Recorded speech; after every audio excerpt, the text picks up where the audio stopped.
it's amazing to see you all. Thanks for showing up and being interested in this topic. My name again is Carly Hauk, and I tend to like to be much more experiential and engaging in these types of workshops. So I'm going to show some slides for those of you that are visual learners, but I'd really love to have this be more about us getting to know one another. And I'm going to ask questions. I welcome you all to pop in the chat, and I hope this will be a really engaging hour for you all. We'll also have some Q&A at the end. And as Zach shared, we have a really amazing conscious leadership program that we are going to be offering this community that I have been cooking up literally for the last couple months. So it's all coming. But let's go ahead and kind of, start off with the focus at hand here, which is leadership development. And I see a lot of you are in HR and you're aware of a lot of the things that I'm going to share, but let's just, bring it front and center. So we are in this very complex time as human beings, and we have these virtual hybrid workplaces. We have global distributed teams. We have a lot of things going on in our world, across the world, that impact us at work. And I really like to think of the leaders as the champion of culture. They have the greatest influence to create psychological safety, trust, well-being, innovation, and how they are actually cultivating these skills on the inside to be a conscious or unconscious leader has everything to do with how it impacts the greater whole. So some folks might have already seen this in some of the reports from Gartner and Deloitte, but research has found that leadership development is the most important HR capability, but it is actually the least invested in.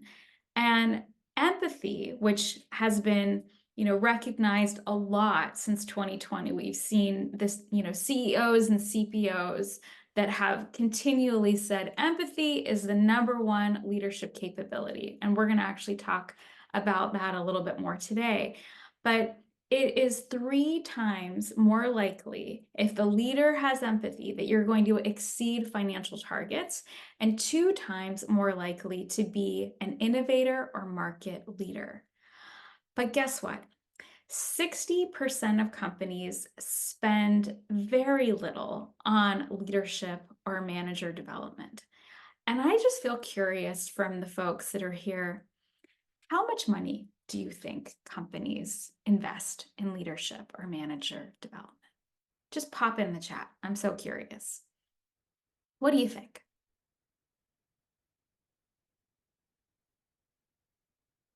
$15K. Okay, keep going. $10K, lower than $10K. $10K, $1 to $2K, none. I'm going to take a couple more. $20K, 10 to 15% or less, 100 annually. Zach, you knew the answer. It's $500 per liter. If that, y'all, if that. Now, that basically equates to a cup of coffee, like every year. How are we investing so little on the people that have the greatest influence on engagement, on psychological safety, on high performance, on trust? This is what needs to change. And we can see kind of around the world that we have a leadership crisis going on. And most folks that have been promoted into leadership roles have been promoted because of technical skills, not because they have people skills.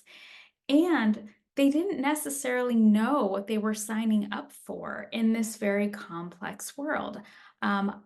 This is an area that I've really specialized in, as Zach was sharing in some of my intro. I have had the privilege and opportunity to really align and partner with the executive team of many companies and senior stakeholders in HR like you all here today to understand what are the people gaps, what is really needed to design and then develop and scale leadership development. I've done this at companies like LinkedIn and Pixar and Genentech, and I've worked with Asana and Advent Health. And I studied really what was a conscious leader and what were the qualities that actually weren't very conscious and created more harm within the company. And I spent about a decade because I was working with thousands of leaders from first-time managers all the way to the ELT to try to assess what were the capabilities that were really needed to lead in these complex times. And because I'm a research nerd, I actually really looked at the science of this. So I've been studying this for the last decade. I also was a senior lecturer at Stanford. And so I was developing a lot of the content and some of the curriculum that is actually in the program that Achieve and I are going to announce at the end of this, but it's also in my book on conscious leadership. And some of that I'm going to share with you all today. So what I want to talk about is, okay, we know that leadership development isn't being, isn't being invested in. But it is one of the most important things that we can invest in to create a future of work that inspires trust, empathy, vision amidst all the uncertainty and the complexity. And I really believe that leaders have the opportunity and the responsibility to create psychological safety, inclusive workplaces that actually are being driven by more purpose than just the bottom line. And so that's actually what I want to share with you all today. And most leaders, as we know, weren't trained adequately. So there are 9 different leadership capabilities that I have found that really support more psychological safety, trust, engagement, belonging. And I'm going to share with you what those are right now. So hold on one second, and I'm going to share my screen. Okay, can folks see this right here? Yeah, okay. So these 9 are the ones that I have studied, and they work on a continuum. So that means if you develop one, you actually encourage all of the others to grow. And I call this the inner game. And so the inner game rules the outer game, which means that whatever we're cultivating on the inside is going to show up on the outside. So, for example, you want to create belonging on your team or in your organization, you need to start with yourself. You need to start with self-belonging. So what is self-belonging? I'll just kind of expose one of these 9. Self-belonging is the ability to bring self-acceptance, self-compassion, self-love, self-forgiveness first. Because without that, when somebody acts in a way that is, they had a bad day, right? They're triggered, they're hostile, they're aggressive, they're, interrupting you all over the place in the meeting. It's really hard to be compassionate to that person if you can't be compassionate to yourself first, right? And so that again falls into this bracket of self-belonging. But we have self-awareness, we have self-management, we have empathy, we have resilience, which is that growth mindset. How is this for me? How do I really learn and grow in this scenario, which may not be ideal? Psychological well-being and physical well-being. You can see those 2 are paramount. We can create anything. I really believe in this from a foundation of well-being. But if we don't have psychological and physiological well-being, we're burned out. We don't have the ability to innovate. We don't have the ability to engage a team, to inspire purpose. And so many of us, especially in HR, have been completely overextended. We're struggling to really lead ourselves from that place. And so These are really important leadership capabilities that we're developing. And what I have found, because I've been studying this for a long time, in fact, with a leadership development program that I rolled out to a Fortune 100 company for director and above, the research that we found was incredible. When leaders actually increased four of these nine, psychological safety went up by 50% in their teams. Empathy went up by 75%. Engagement went up by 30 to 40%. Their ability to actually get promoted went up by 30%. And can you imagine how much more retention then happened because these leaders were leading from greater empathy? They were developing more psychological safety. And just so you know, this research isn't just something that, I was doing on my own. I'm really strongly affiliated with some wonderful advisors, and some of you may know Dr. Amy Edmondson. She's been an advisor and a mentor of mine, and when the research came through, I shared it with her and I asked her what she thought, and she gave me a big thumbs up.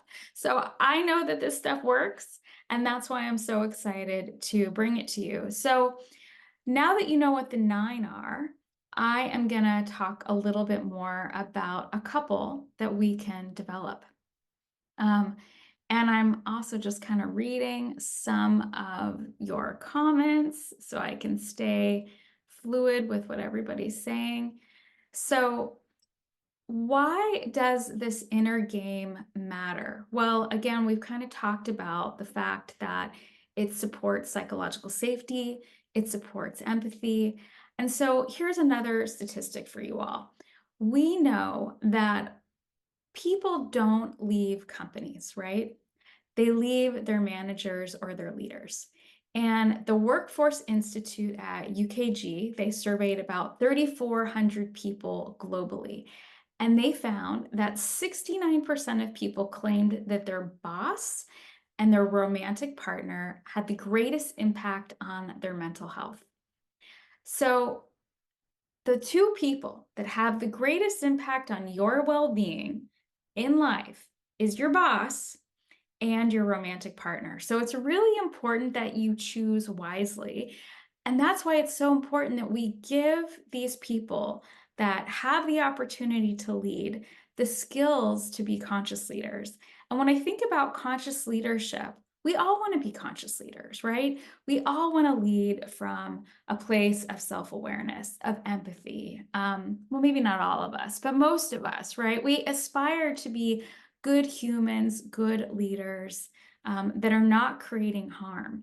But if we don't have certain skills, we create harm. We reduce psychological safety instead of increasing it. And so I want to talk a little bit about psychological safety here. Now, a lot of folks have heard this term, but what does it really mean? And why does conscious leadership actually relate to psychological safety? So, psychological safety, and again, I've already kind of given Amy a little bit of credit, but I should give her more. I mean, she's been studying the concept of psychological safety for over 25 years. And she's really legitimized this. Most of you know that there was this very well-known study that came out about 2016 with MIT and Google was on this quest to figure out why were some teams performing better than others. And they found that there were these five qualities that teams had that were actually innovating, performing better. But the number one quality of those five was psychological safety. And so, for those of you that are here, what is it? What do you think psychological safety is? Pop in the chat. What is psychological safety?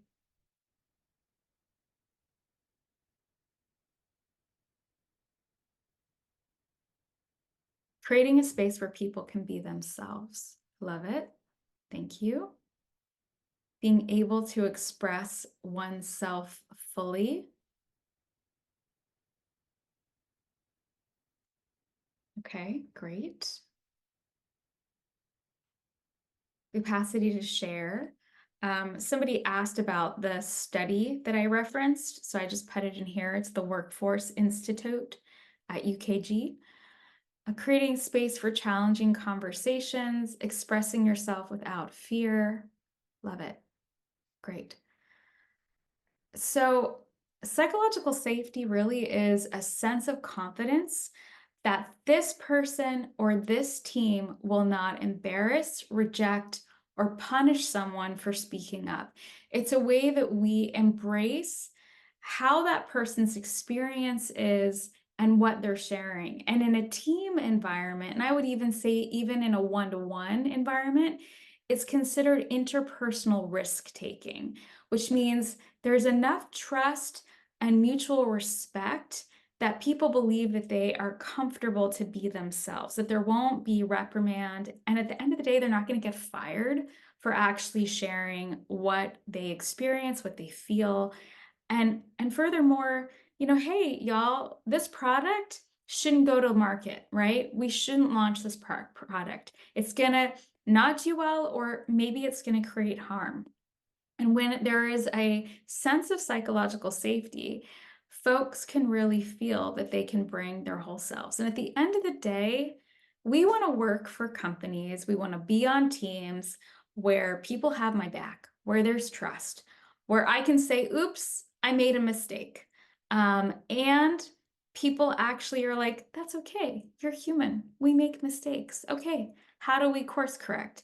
How do we, come back into alignment? But psychological safety doesn't happen when we're rushed. It doesn't happen when we're on Slack all day long. Psychological safety requires empathy. It requires self-awareness. It requires self-management, and it requires humility.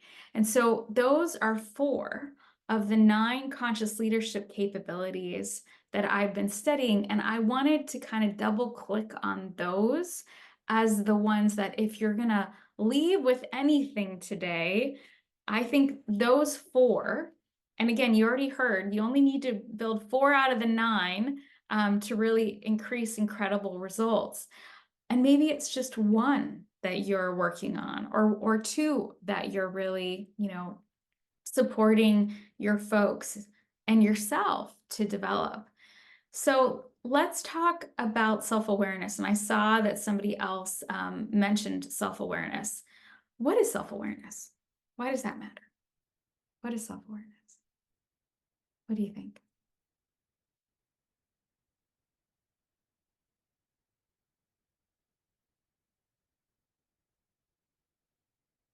It's necessary for emotional intelligence. It is. It is. It is one of the 4 components of emotional intelligence. Knowing my internal state, my habits, and my beliefs. Great. I often think that self-awareness is really our ability to see our thoughts. It's noticing our feelings. It's noticing our motivations. It's being aware of bodily sensations. And the truth is that if we're not aware of these aspects of ourselves, we can't change them.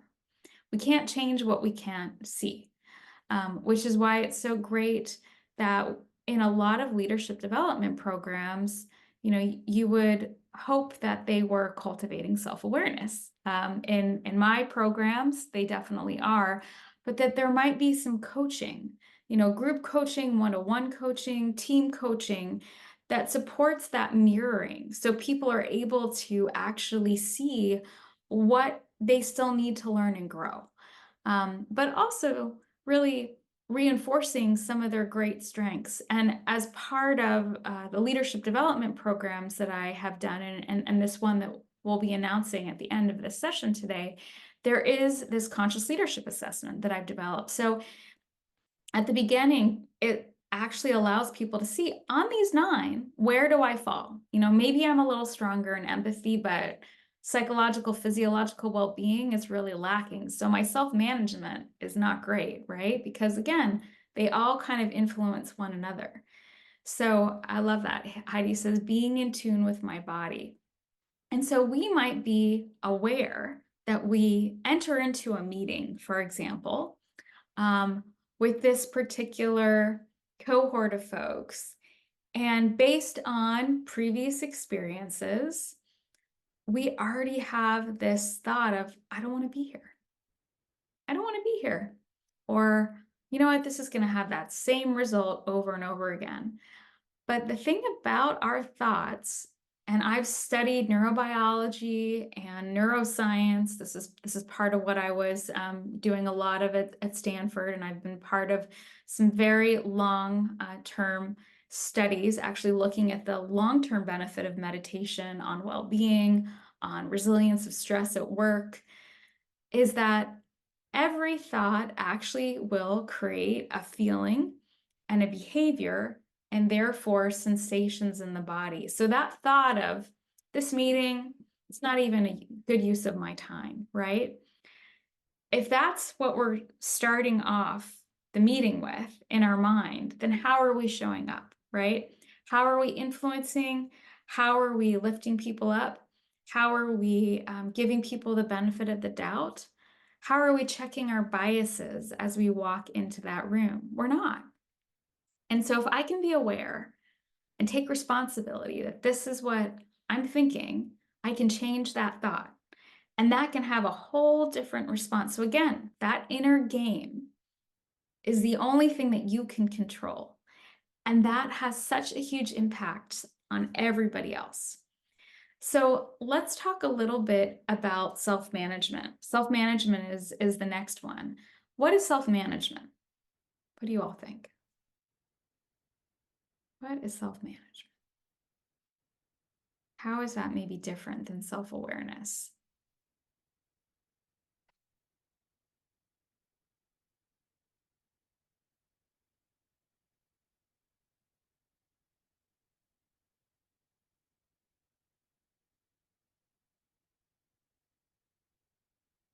Okay.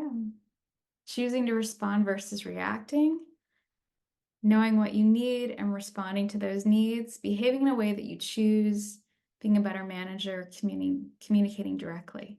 Great. So, self-management is also an aspect of emotional intelligence. Emotional intelligence actually has 4 dimensions: self-awareness, self-management, which I think of as the inner game. Those are only things you can cultivate on the inside. And then they impact your social awareness, your ability to be with your feelings and needs and motivations, but also to sense what's happening in the other. And that facilitates greater relationship mastery. So those are the 4 aspects of emotional intelligence. Self-awareness and self-management are key. They're also really key for creating empathy, which we're going to get to, and why empathy is so important, especially in this distributed workforce that we're all in. So self-management is the ability to be aware of what is happening in my body and the feelings that are here. And so all of us get triggered. Yeah, we all get triggered. And the more that life goes faster and the more there is uncertainty and the more complexity there is, the more overwhelmed our nervous systems get. And there's more triggering happening. The other thing is, with us being on our screens and on our devices a lot, it's actually revving up our nervous system so that we're in more of this sympathetic nervous system response, which we all probably have heard, which is more of this fight, flight, freeze, or it could be fawn. Fawn is the pleasing part where we don't want to, be called out. We don't want to be left out of the group. And so we revert to kind of being pleasing to stay safe.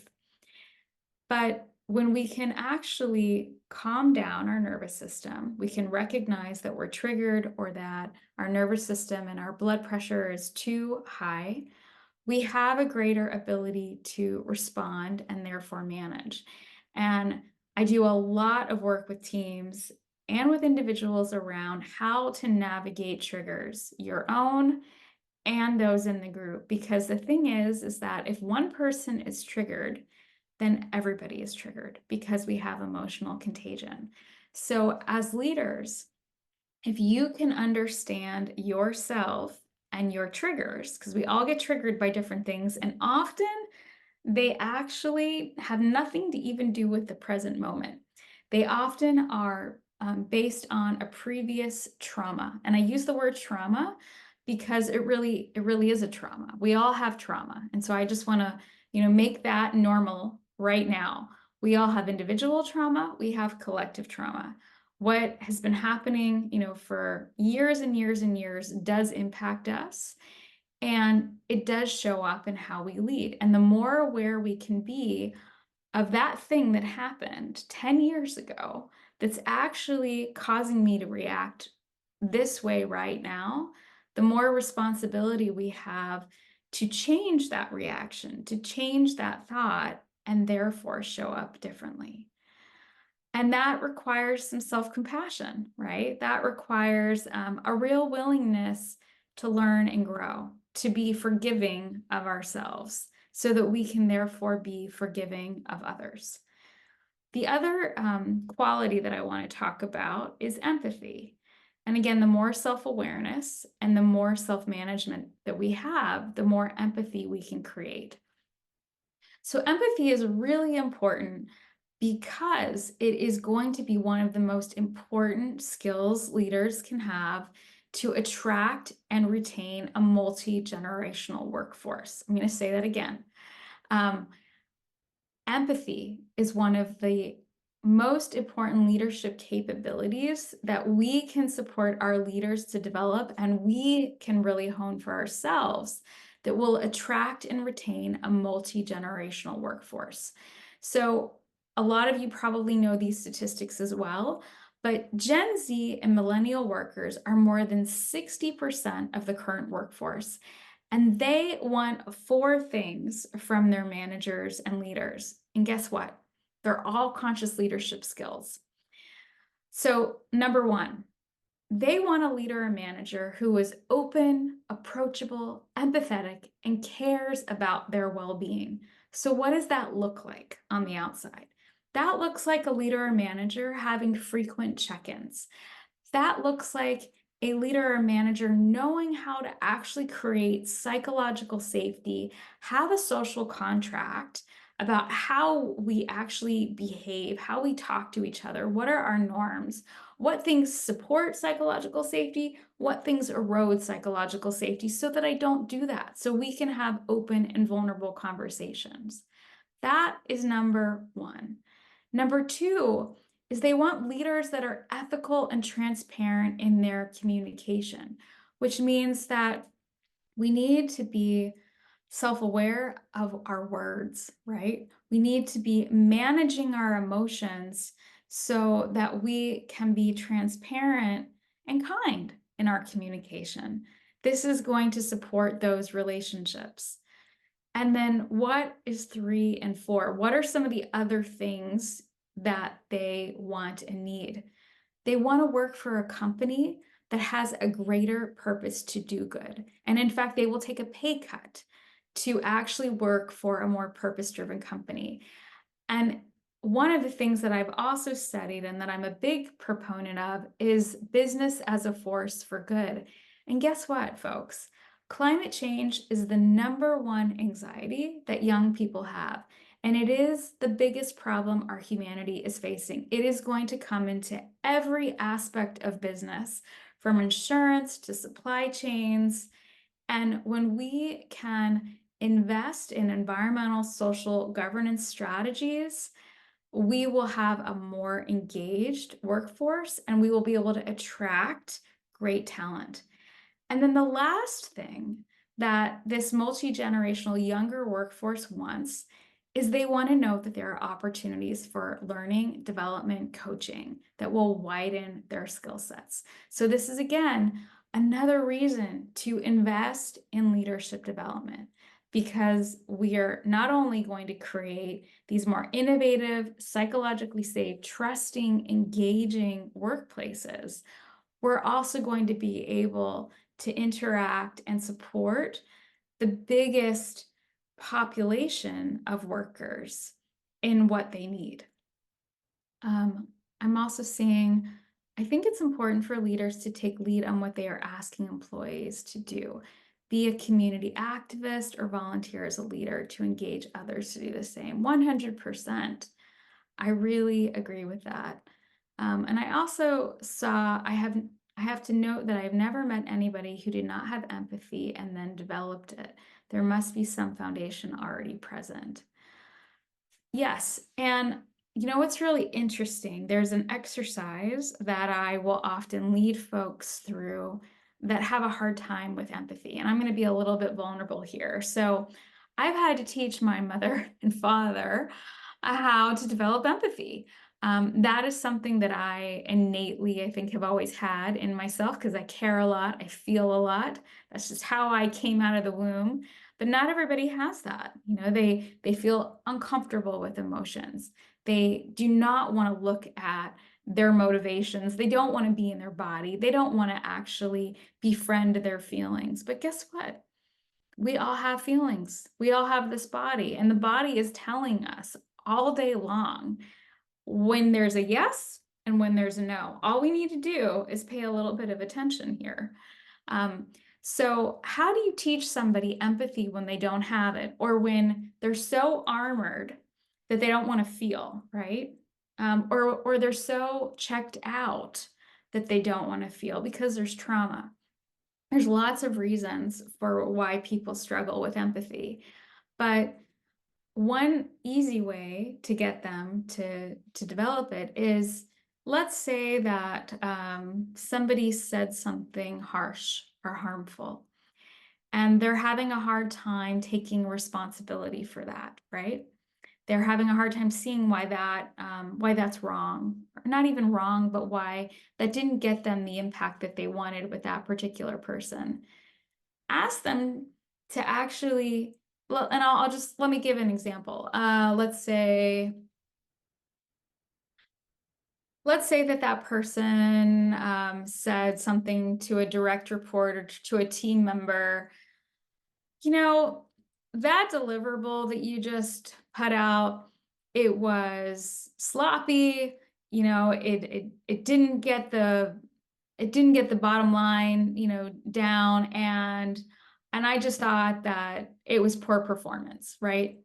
And maybe that's true, but there's a different way of saying it. There's a way of saying it in a way that could actually elicit someone to want to learn and grow, and to say, but if you'd made it better, blah, blah, blah. Maybe this isn't the best example, but if you use that same thing and you actually say, what, what is your experience if somebody said that to you?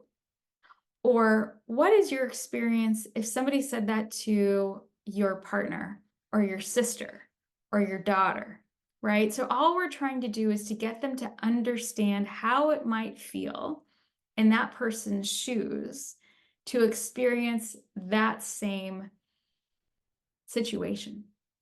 And I have found that that tends to lend itself to them feeling, because you have to feel to have empathy.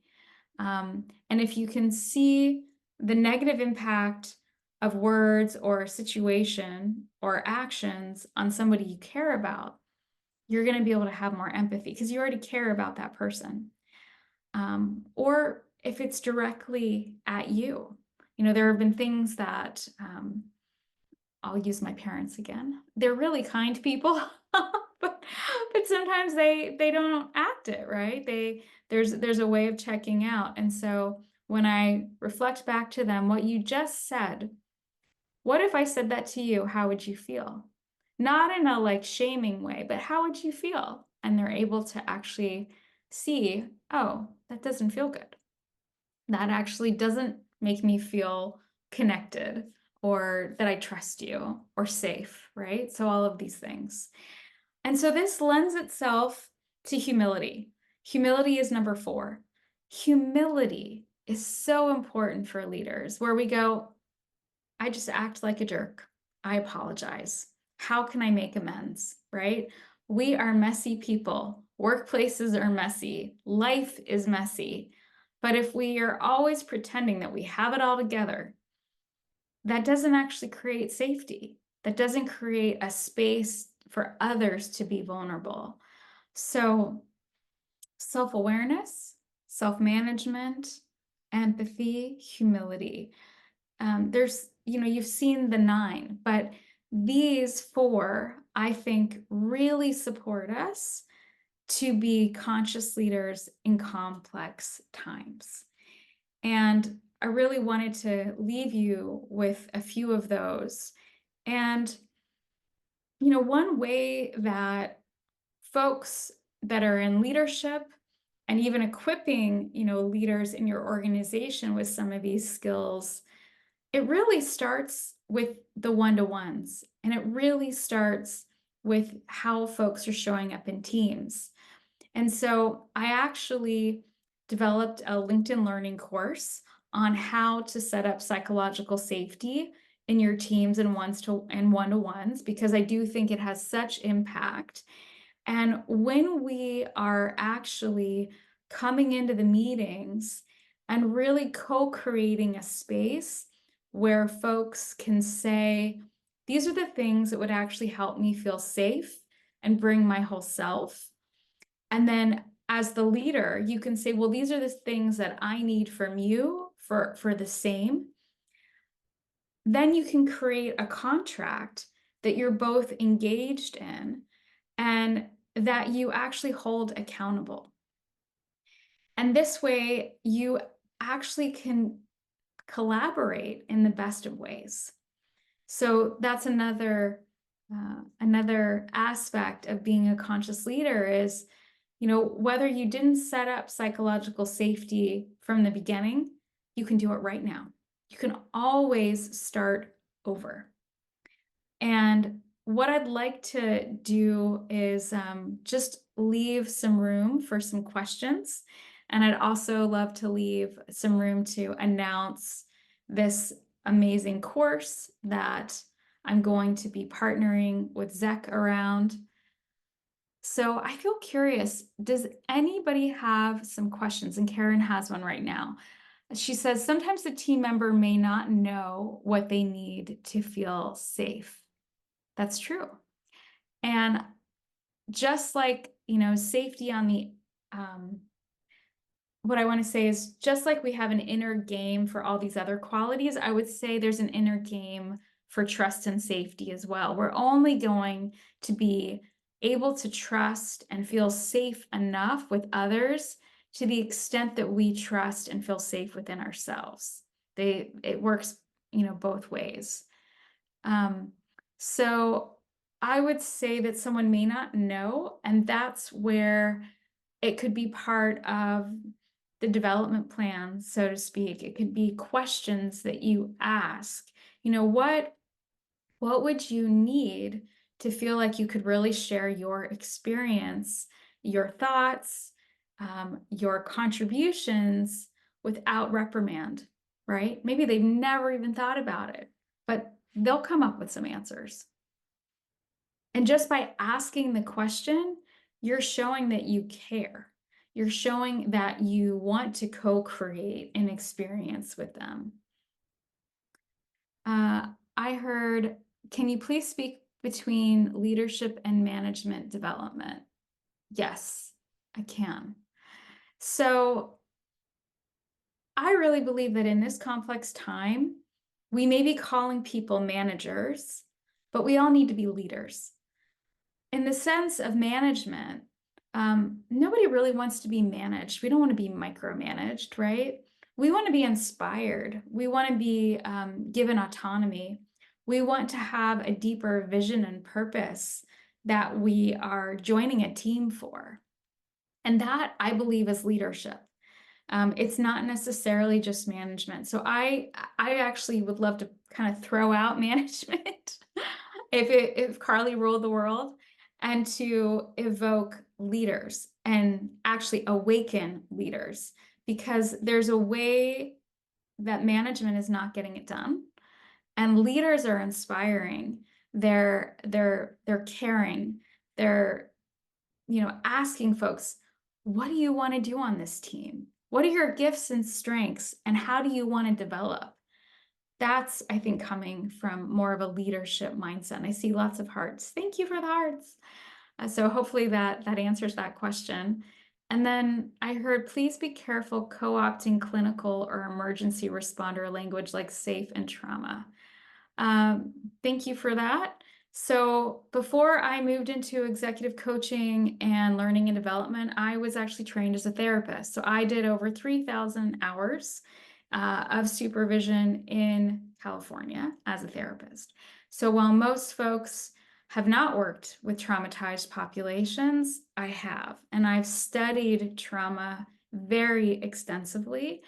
And I do really understand the origin of trigger and and and I feel very confident that is related to trauma. I've also gone through Thomas Hubel's, you may or may not know, he is kind of a trauma expert, but I went through his 6-month collective trauma healing course 2 years ago.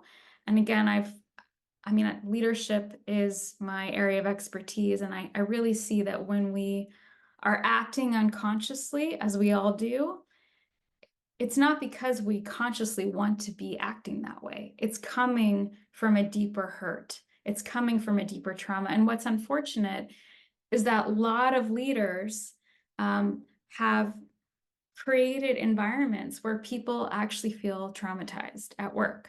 You know, most leaders are inheriting teams, they're inheriting people that have had experiences where folks have felt traumatized, whether they're willing to talk about it or not. So when I think of psychological safety, I think of it as reducing harm at work. And happy to go offline and talk more about this, but it is something that I've been studying deeply and will continue to study deeply. So I want to bring Zach back in the room. Zach, come on back.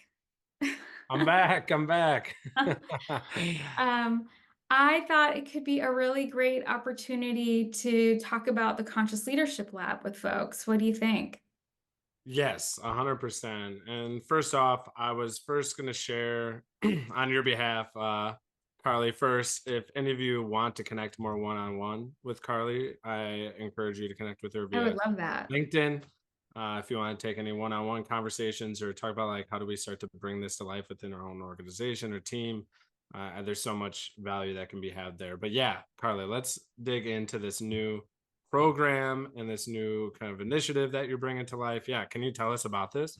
Yeah, I'm very excited. So I have, as I shared, have basically exclusively partnered with the ELT or HR folks to understand the people analytics, understand people data, and then I have helped to find that gap in leadership skills and management development and designed and delivered and managed and scaled multiple leadership development programs.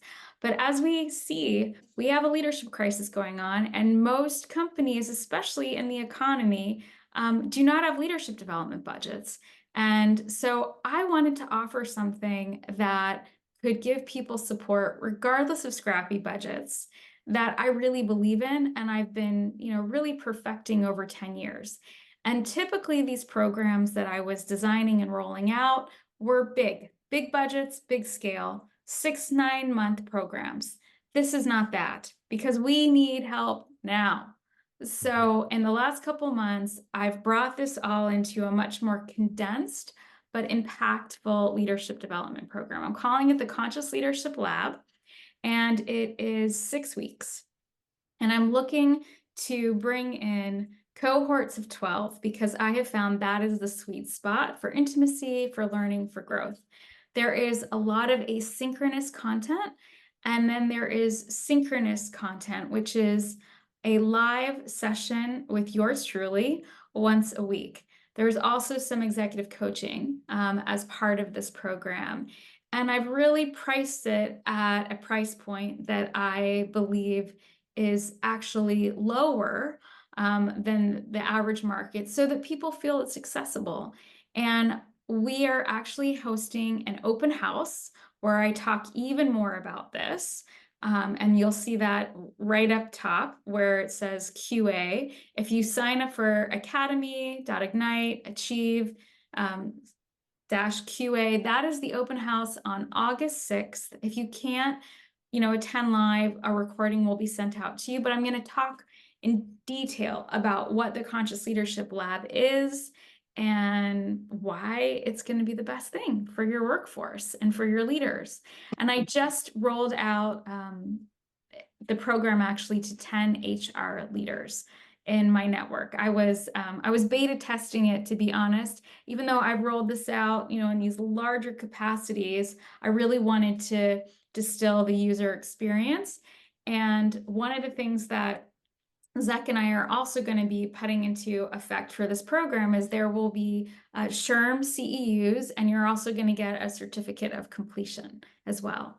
So you'll be able to see the program. You'll see some of the leaders that have gone through it. Again, I've rolled this out to, first-time managers all the way up to VPs. And I would love to talk to you about it and to have you, bring some of your folks to this program. Yeah. I definitely encourage you to check it out. I mean, one of the main reasons Achieve Engagement is partnering with Carly on this is just one, like our own empathetical lens with our HR community. Like, you are often the punching bag for all the things that are going wrong. And you're also the one to lean on for all the things you got to figure out regarding people strategy, employee experience, employee engagement. And it's extremely difficult to be a leader in this position today. And I think developing some of these foundational skill sets will enable us all to continue to make a bigger impact, not only in our own individual lives to be more fulfilled and energized and just like centered in our impact within our own roles, but then also aligned with the mission of Achieve Engagement and making a better world of work. So would really love for you all to check it out. At the very least, check out the info session. And yeah, it looks like an amazing program, especially when we talk about these foundational skill sets. And I also wrote a book on all this fun stuff. So you could also go check out the book. It's on audiobook too. And there's a lot on my website that's free. I am a big fan of being in service and offering a lot of free resources. So, go check that out as well. And if you want to schedule time to talk, I always love meeting new people. And if I don't have the resources, I have lots of folks in my community that do. So thank you again for showing up, and really amazing to meet you all. And yeah, that's all I I got. love it. I'm going to reshare the links again. The chat's flowing now. One, I just shared the Sherman HRCI codes for today. So if you want to take advantage of that, that's in the chat there. I also will reshare the links once more. Connect with Carly via LinkedIn. Check out And the my website session. is my first and last name. Thank you for asking. Oh, carlyhauk.com. And you'll see my book is on there. Podcast. I don't have the podcast going, but if you're interested in conscious leadership, there's 75 podcast interviews and they are gold. So check those out. Those are all free too. love it. It's all in there. Otherwise, everyone, really appreciate all your time today. Look out in your inboxes for more information and resources from today's session. And yeah, keep attending these, keep developing yourselves. Obviously, I really appreciate investing time out of your own day and growing your own competencies in this space. But I'm yeah, gonna thank give you so I'm much. gonna give Zach a break. Get a little bit of water. I Get a know, little... seriously. Thank you All right. all.